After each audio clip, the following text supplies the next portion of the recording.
Hey guys, welcome back to our YouTube channel Pawan Gyan academy. So guys, आज की इस video में जो हम बात करने वाले हैं वो बात करने जा रहे हैं जो भी स्टूडेंट लॉ एंट्रेंस एग्जाम की प्रिपरेशन कर रहे हैं, जैसे कि D U L L B, B H U L L B, A U L B, other भी मतलब कोई सी भी आप लॉ एंट्रेंस एग्जाम की प्रिपरेशन कर रहे हैं तो यह वीडियो आपके लिए मोस्ट इम्पोर्टेंट है।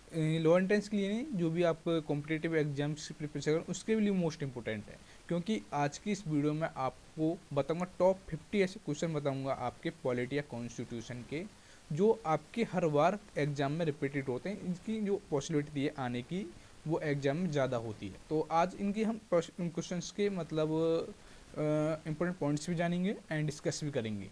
तो अगर आप इस चैनल पर नए हैं तो सबसे पहले हमारे यूट्यूब चैनल पवन ज्ञान अकेडमी को सब्सक्राइब कर लें, क्योंकि मैं लॉ रिलेटेड वीडियोज अपने इस यूट्यूब चैनल पर लाता रहता हूँ।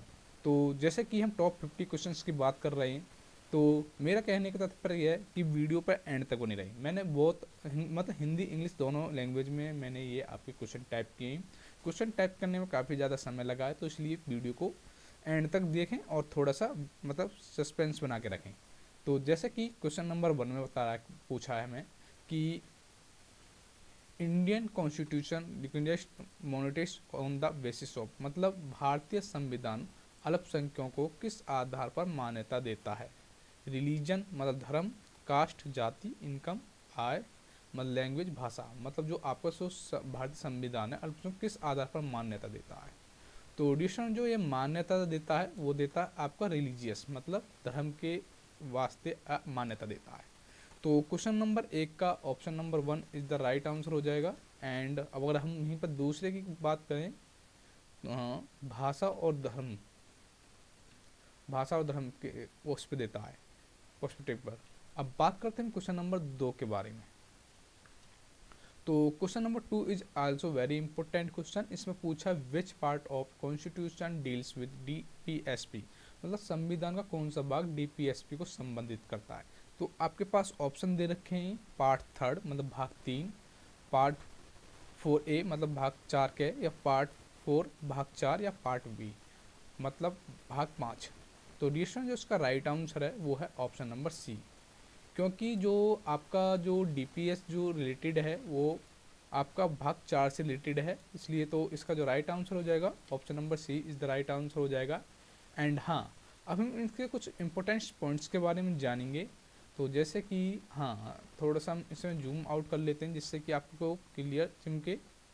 हाँ, इतना ये कुछ ज़्यादा हो गया। हाँ, इतना कर लेते हैं जिससे कि हम इसको वैसे भी कर लेंगे। हाँ, तो पहले इम्पोर्टेंट पॉइंट्स के बारे में जानेंगे। तो भारतीय संविधान का जो पार्ट 4 है उसमें हमारा राज्य की नीति नीति तत्व से संबोधित है। एंड इसके अगर हम बात करें भाग 2 के बारे में, तो उसमें जो आर्टिकल्स मतलब अनुच्छेद दिए हैं 5 से 11 तक देखें, जो आपकी नागरिकता सिटीजनशिप से संबंधित है। जो पार्ट 4 आपका डीएसपी मतलब राज्य की नीति नीति से संबंधित है। भाग 2 आपके अनुच्छेद मतलब नागरिकता सिटीजन से संबंधित है, सिटीजनशिप से। एंड भारत का राष्ट्रपति को भारत का पहला नागरिक, जो हमारा जो प्रेसिडेंट है भारत का जो राष्ट्रपति है उसको पहला नागरिक माना जाएगा भारत का। एंड इसके बाद ही हम बात करें तो भारतीय संविधान जो थर्ड है मतलब 3 है, वो इसमें जो क्या गया है मौलिक अधिकारों के बारे में बताया गया है। किसने आर्टिकल्स जो अनुच्छेद 12 से 35 तक। तो अब आपको कंफर्म हो गया कि भाग जो 4 है इसमें आपको डीपीएसपी भारतीय के राज्य की नीति निधि तत्व के बारे में बताया गया है आपको भाग 4 में। एंड भाग 2 में आपकी नागरिकता के बारे में बताया गया, मतलब सिटीजनशिप के बारे में बताया गया। भाग 3 में मतलब बताया गया आपका मौलिक अधिकारों के बारे में बताया गया। अब मौलिक अधिकारों की बात करें तो मौलिक अधिकार की जो 6 श्रेणियाँ हैं, लेकिन मूल रूप से जो मौलिक अधिकार जो संविधान में जो प्रदान किए गए हैं वो 7 मौलिक अधिकार हैं। तो वो को 7 मौलिक अधिकार कौन कौन से हैं इनको हम समझते हैं। तो पहला एक है नंबर 1 है आपका समानता का अधिकार। तो दूसरा है आपका स्वतंत्रता का अधिकार, और थर्ड है आपका शोषण के खिलाफ अधिकार। अब फोर्थ है आपका धर्म की स्वतंत्रता का अधिकार। एंड फिफ्थ है आपका सांस्कृतिक और शैक्षिक अधिकार। और सिक्स है आपका संपत्ति का अधिकार, जो निरस्त किया गया मतलब हटा दिया गया संपत्ति का अधिकार को। और सेवंथ आपका संवैधानिक उपचार का अधिकार। तो अब आपके कितने हैं आपके मौलिक अधिकार, 6 मौलिक अधिकार हैं। जो संपत्ति का जो अधिकार है वो उसको हटा दिया गया है। तो ये वेरी वेरी कुछ इंपॉर्टेंट पॉइंट्स थे आपके डीपीएसपी मतलब डायरेक्ट प्रिंसिपल स्टेट पॉलिसी से रिलेटेड। तो अब बात करते हैं क्वेश्चन नंबर हम थर्ड के ऊपर। तो डियर स्टूडेंट अब बात करेंगे हम थर्ड के ऊपर। तो इसमें पूछा है कि which part of Indian constitution had special provision to GSK मतलब झारखंड जम्मू एंड कश्मीर। तो भारतीय संविधान के किस भाग में जम्मू कश्मीर के लिए विशेष प्रावधान है। तो आपके जो आप सुन रखे हैं पार्ट 20 मतलब भाग 24, पार्ट 23, पार्ट 22 या पार्ट 20। तो डियर स्टूडेंट जो आपके जो स्पेशल प्रोविज़न मतलब दिए गए हैं पार्ट 21 में दिए गए हैं, लेकिन अब इसको हटा दिया गया है। तो इसका जो राइट आंसर है ऑप्शन नंबर डी है। तो अगर हम जम्मू और कश्मीर का संविधान है आपको 17 नवंबर 1956 को अपनाया गया था। तो 26 जनवरी 1957 को उसको लागू किया था। तो 17 नवंबर को 1956 को ये अपनाया गया था, 26 जनवरी 1957 को ये लागू किया गया था। अब बात करते हैं हम क्वेश्चन नंबर हम नेक्स्ट के बारे में। तो 5 अगस्त 2019 को भारत के राष्ट्रपति द्वारा हस्ताक्षर के आदेश द्वारा ये निष्फल कर दिया गया। एंड अब बात करते हैं क्वेश्चन नंबर 4 के बारे में। तो dear question number 4 is the most important question. तो इसमें पूछा the president rules of impose for the period of मतलब राष्ट्रपति शासन कितने समय के लिए लगाया जाता है, 6 मंथ, 1 ईयर या till next session of Lok Sabha के अगले सत्र तक, या नो मैक्सिमम पीरियड कोई अधिकतम अवधि नहीं है। तो डिस्टेंस जो आपका इम्पोज ऑफ द पीरियड लगाया जाता है प्रेसिडेंट पर मतलब समय के लिए लगाया था वो 6 मंथ के लिए जाएगा, 6 महीने के लिए जाएगा था। तो क्वेश्चन नंबर 4 का option number A is the right answer हो जाएगा। एंड अब वहीं पर बात करते हैं क्वेश्चन नंबर 5 की। तो ड्यूरेशन क्वेश्चन नंबर 5 में पूछा है कि what is the minimum age required to become the vice president of India मतलब भारत का उपराष्ट्रपति बनने के लिए न्यूनतम आयु कितनी होनी चाहिए। तो ड्यूरेशन जो भारत के जो उपराष्ट्रपति बनने के लिए जो मिनिमम एज होनी चाहिए वो 35 ईयर्स होनी चाहिए, तो 35 साल। तो option number B is the right answer हो जाएगा। एंड अब बात करते हैं क्वेश्चन नंबर 6 के बारे में। तो 6 is the very important question. तो इसमें पूछा NITI Aayog has been form to replace which institution मतलब नीति आयोग का गठन किस संस्था के स्थान पर किया गया है। तो आपके पास ऑप्शन दे रखे हैं यहाँ पे कंपटीशन कमीशन, मध्य प्रतिस्पर्धा आयोग या नेशनल स्टेशन कमीशन, राष्ट्रीय सांख्यिकी आयोग या फाइनेंस कमीशन, वित्त आयोग या ऑप्शन डी प्लानिंग कमीशन योजना आयोग। तो नीति आयोग को जो गठन की संस्था के स्थान पर किया गया ये योजना आयोग प्लानिंग कमीशन के आधार पर किया गया था। उसका option number D is the right answer हो जाएगा। एंड अब हम नीति आयोग के बारे में कुछ बात करें तो NITI Aayog national institute for transforming India ने योजना के अतिरिक्त ये आया है के स्थान पर ले लिया गया है। तो इसको जो योजना की स्थापना 1950 में हुई थी। एंड अब बात करते हैं नेक्स्ट क्वेश्चन के बारे में, क्वेश्चन नंबर 7 के बारे में। तो संविधान में कितने मौलिक कर्तव्य हैं भारतीय में उल्लेखित। तो how many fundamental duties constitution are mention in India. तो आपके पास ऑप्शन रखेंगे 11, 9 एंड 6, 5। तो बेसिकली जो हमारे जो आपके इंडियन कॉन्स्टिट्यूशन में जो मौलिक कर्तव्य हैं फंडामेंटल ड्यूटीज हैं वो आपकी 11 हैं। तो option number A is the right answer हो जाएगा। तो option number A is the right answer हो जाएगा। एंड अब बात करते हैं हम क्वेश्चन नंबर 8 के बारे में। तो क्वेश्चन नंबर 8 में पूछा है who is the supreme commander of the Indian defence force मतलब भारतीय रक्षा बलों का सर्वोच्च कमांडर कौन होता है। तो इसमें वेरी वेरी इंपॉर्टेंट क्वेश्चन है। तो ऑप्शन नंबर 1 में दे रखा चीफ ऑफ डिफेंस सर्विस रक्षा सेवाओं के प्रमुख, प्राइम मिनिस्टर प्रधानमंत्री, या प्रेसिडेंट ऑफ इंडिया भारत के राष्ट्रपति, या डिफेंस ऑफ मिनिस्टर रक्षा मंत्री।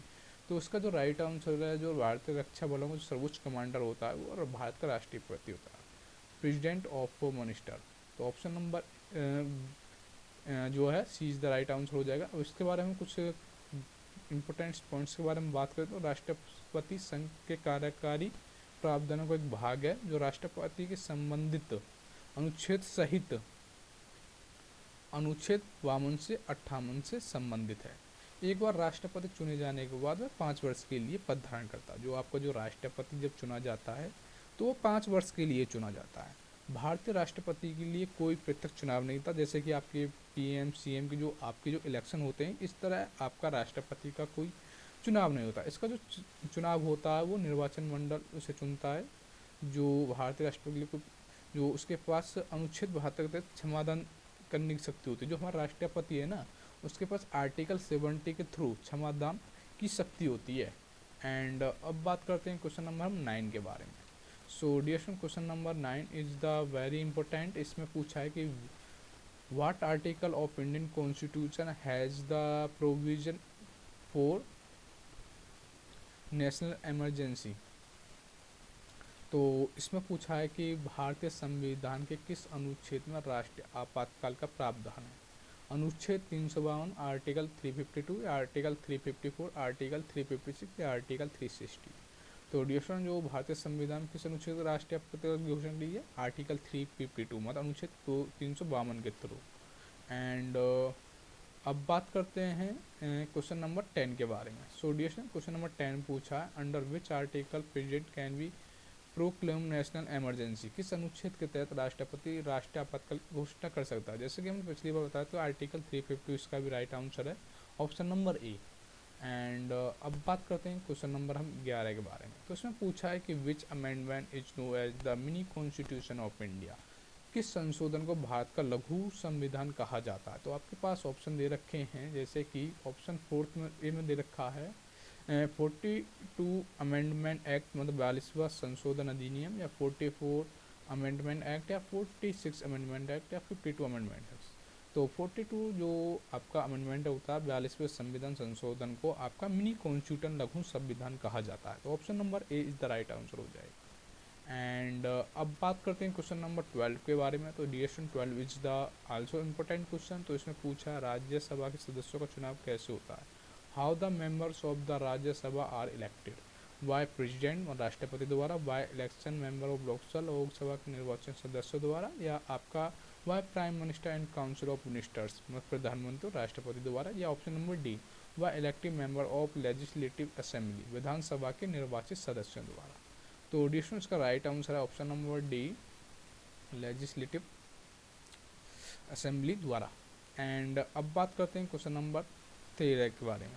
सो distance 13 is the also important question. So इसमें पूछा है कि Indian citizenship is guaranteed by मतलब भारत की नागरिकता किसके द्वारा प्रदत्त की जाती है। तो आपके पास ऑप्शन दे रखे हैं मिनिस्ट्री ऑफ होम अफेयर्स गृह मंत्रालय, प्रेसिडेंट राष्ट्रपति, लोकसभा, या सुप्रीम कोर्ट उच्चतम न्यायालय। तो जो आपकी नागरिकता किस द्वारा प्रदान की जाती है, ये आपकी गृह मंत्रालय मिनिस्ट्री ऑफ होम मिनिस्टर द्वारा की जाती है, मतलब गृह मंत्रालय द्वारा। तो option number A is the right answer हो जाएगा। तो इसके बारे में बात करें तो भारत की नागरिकता जन्म, वंश और पंजीकरण और देशीकरण के आधार पर ली जा सकती है। एंड यहीं पर बात करते हैं हम क्वेश्चन नंबर 14 के बारे में। तो इसमें पूछा क्वेश्चन नंबर 40 में what is the minimum age limit for the member of the president the विधान मतलब विधान परिषद के सदस्यों के लिए न्यूनतम आयु सीमा क्या है। 21 ईयर्स, 25 या 30 या 35। तो विधान परिषद के सदस्यों की न्यूनतम जो आयु सीमा है वो 30 ईयर्स है, 30 वर्ष है। एंड जो हाँ ये तो बता दिया कि ये तो खैर मिस्टेक से हो गया है। हाँ अब बात करते हैं क्वेश्चन नंबर 15 की। तो क्वेश्चन नंबर 15 में पूछा which is the largest committee of the parliament of India. Bharat की संसद की सबसे बड़ी समिति कौन सी है। प्रक्रिया समिति, या फाइनेंस कमेटी, वित्तीय समिति, या इंक्वायरी कमेटी जांच समिति, या एडवाइजरी कमेटी सलाहकार समिति। तो भारत की संसद की सबसे बड़ी समिति कौन सी है, वो प्रक्रिया समिति है। तो option number A is the right answer हो जाएगा। प्रक्रिया समिति के बारे में बात करें तो ये संसद की सबसे बड़ी समिति है। तो प्रक्रिया समिति में 30 सदस्य हैं और ये सभी सदस्य लोकसभा से हैं। एक मंत्री को प्रक्रिया समिति के सदस्य अध्यक्ष के रूप में नहीं चुना सकता। जो एक मंत्री है उसको मतलब प्रक्रिया समिति के रूप में नहीं चुना जा सकता। एंड ये इंपॉर्टेंट पॉइंट्स हैं। एंड अभी बात करते हैं क्वेश्चन नंबर हम 16 के बारे में। तो डियर क्वेश्चन नंबर 16 की बात करें तो इसमें पूछा the minimum number of the member that must be present to hold a meeting of the Lok Sabha. तो इसमें क्या पूछा आखिरकार लोकसभा की बैठक आयोजित करने के लिए न्यूनतम सदस्यों की संख्या कितनी होनी चाहिए। 50 या कुल सदस्यों की संख्या की 25% या कुल सदस्यों की 1/10% या कोई न्यूनतम सीमा बने। तो लोकसभा की बैठक के आयोजित के लिए न्यूनतम संख्या कितनी होनी चाहिए, वो होनी चाहिए आपकी कुल सदस्य का 1/10 भाग। तो option number C is the right answer हो जाएगा। एंड अब इसके हम कुछ इंपॉर्टेंट पॉइंट्स के बारे में बात करें तो भारतीय संविधान का अनुच्छेद 100 के अनुसार किसी भी सदन के लिए कुल सदस्य 1/10, ये तो मैंने बता दिया। एंड इसमें जो अधिकतम सदस्य हैं 552 है, जो आपके जो 530 राज्य से हैं, 20 जो आपके केंद्र शासित प्रदेश के लिए, और राष्ट्रपति होने 2 अंगण है। ये तो वेरी वेरी इंपॉर्टेंट क्वेश्चन हैं। क्वेश्चन नंबर आपका 16। एंड यहीं पर बात करते हैं क्वेश्चन नंबर 17 के बारे में। तो question number 17 is the also important question. इसमें पूछा है कि why home fundamental duties have been added the constitution by 42 constitution amendment act 1976 में किस की अनुशंसा पर 42वें संविधान संशोधन अधिनियम 1976 द्वारा मौलिक कर्तव्यों को संशोधित संविधान में जोड़ा गया है। तो इसमें आपके दे रखे हैं आपके ऑप्शन नानावटी समिति, स्वर्ण समिति या मल्लीमत आयोग या राज सिंह समिति। तो स्वर्ण सिंह समिति के थ्रू आपका ये 42वां संशोधन अधिनियम द्वारा मौलिक कर्तव्यों को जोड़ा गया है। तो ऑप्शन नंबर आपका 20 द राइट आंसर हो जाएगा। एंड मौलिक संविधान अनुच्छेद 51 मौलिक कर्तव्यों से संबंधित है। टोटल 11 मौलिक हैं, अधिकार हैं। एंड हाँ, क्वेश्चन नंबर 18 पूछा respect for the national anthem and national flag is, मतलब राष्ट्रीय गान एवं राष्ट्रीय ध्वज का सम्मान है, ये कैसा है? प्रत्येक नागरिक को नैतिक कर्तव्य है, या आपका प्रत्येक नागरिक का संवैधानिक कर्तव्य, प्रत्येक नागरिक का मौलिक कर्तव्य, प्रत्येक नागरिक का मौलिक अधिकार है? तो ये है क्या है कि प्रत्येक नागरिक का मौलिक कर्तव्य है। तो option number C is the right answer हो जाएगा। एंड अब बात करते हैं क्वेश्चन नंबर 19 के बारे में। So guys question number 19 is also important question. ये I think very very important question है, ये बार बार रिपीटेड होता है ये question. Question number 19, what is the literal meaning of the term quo warranto, मतलब यथा वारंटो शब्द का शाब्दिक अर्थ क्या है? तो आपके पास ऑप्शन दे रखे हैं वाई वाट ऑथोरिटी और वारंट, किस अधिकार या वारंट से, या to have the body of का शरीर होना, या प्रमाणित किया जाना और सूचित किया जाना, या हम आदेश देते हैं। तो को वारंट का जो शाब्दिक अर्थ होता है किस अधिकार या वारंट से है, तो option number A is the right answer हो जाएगा। तो अनुच्छेद 32 मतलब अनुच्छेद 32 के अनुसार अम्बेडकर द्वारा संविधान को आपका जो क्या कहा गया है, हृदय और आत्मा कहा गया है। इस कुछ आपका ये जो है कोवारंट को अनुच्छेद 32 के थ्रू कोवारंट का जो अर्थ है वो किस अधिकार द्वारा होता है। इतनी डिटेल्स में तो आपको आई थिंक नहीं मिलेगा। एंड अब वहीं पर बात करते हैं क्वेश्चन नंबर 20 के बारे में। तो ये लास्ट क्वेश्चन है, question number 20, who is the executive head of state in India, Bharat में राज्य का कार्यकारी प्रमुख कौन होता है? राष्ट्रपति, प्रधानमंत्री, भारत का मुख्य न्यायाधीश या राज्यपाल? तो स्टूडेंट जो भारत के राज्य का कार्यकारी प्रमुख कौन होता है, वो होता है आपका राज्यपाल। तो option number D is the right answer हो जाएगा। तो राज्यपाल के बारे में बात करें तो राज्यपाल राज्य का प्रमुख होता है और वह सभी कार्यों के कार्रवाई का प्रयोग करते हैं। और इसके लिए और भी देखते हैं, राष्ट्रपति 5 वर्ष के लिए जो राष्ट्रपति नियुक्त करता है राज्यपाल को, इसकी जो अवधि होती है भी 5 वर्ष की होती है। एंड राज्यपाल, मुख्यमंत्री, मंत्रिपरिषद और सरकारी अधिकारियों की नियुक्ति करते हैं।